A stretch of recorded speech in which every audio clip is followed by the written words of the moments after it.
The great state of Oklahoma is with me now, member of the Senate Armed Services Committee.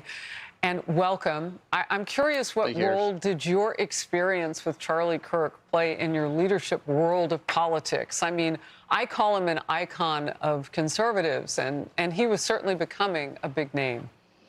He was a true legend, I think. But if you ask Charlie what he'd want to be known of, he'd say, "I want to be known as a Christian that carried the faith, a husband that loved his wife and truly led his household, and a father that he adored his two wonderful kids." I mean, and that's how we'll remember him. And so, as far as being friends with Charlie, so many people up here that met Charlie considered him a friend, and that's what's so frustrating, so senseless about this, Harris, is that.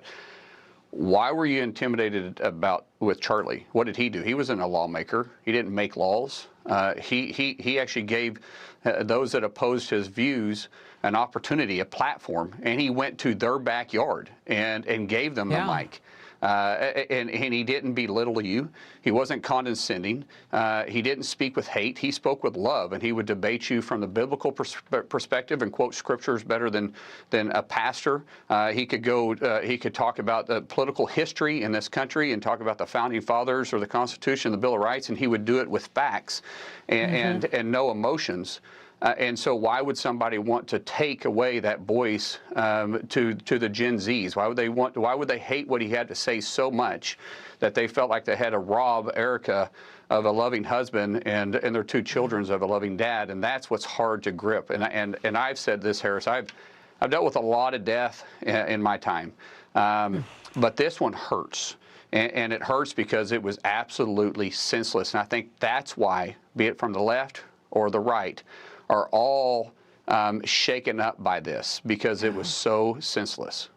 You know, I think about your military service, and when you say you've dealt with a lot of death, I think that there is a part of that we're missing. How much of a heart that Charlie Kirk, and I had talked about this very thing, about the warriors who serve and have served in our country. You especially feel this because you defend us. Yeah, and Harris, some people get confused. I never wore the uniform. I did special assignments outside of DOD. I had the privilege of working with these men and women that wore the uniform and signed their life away for years to serve our great country. And so I want to make sure there's a difference. I was privileged to work alongside them.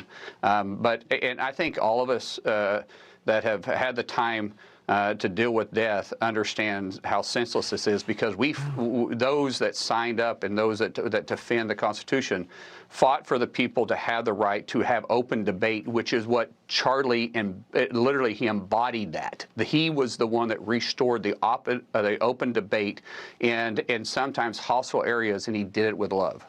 Wow. Well, look, I know that we have two oppositional pictures on the left side of the screen as you sit there, Senator. We have the man who was just picked up, this 22-year-old from Utah, that law enforcement worked mightily to go get. And then you have the man we lost, Charlie Kirk. Yeah. And those two stories, to me, the only time they could ever share a page is when that man was arrested today. Otherwise, Charlie one represented hate, and one represented love. Amen. And Charlie represented love and his Christian values and his love for his family. Appreciate your time today. Thank you very much.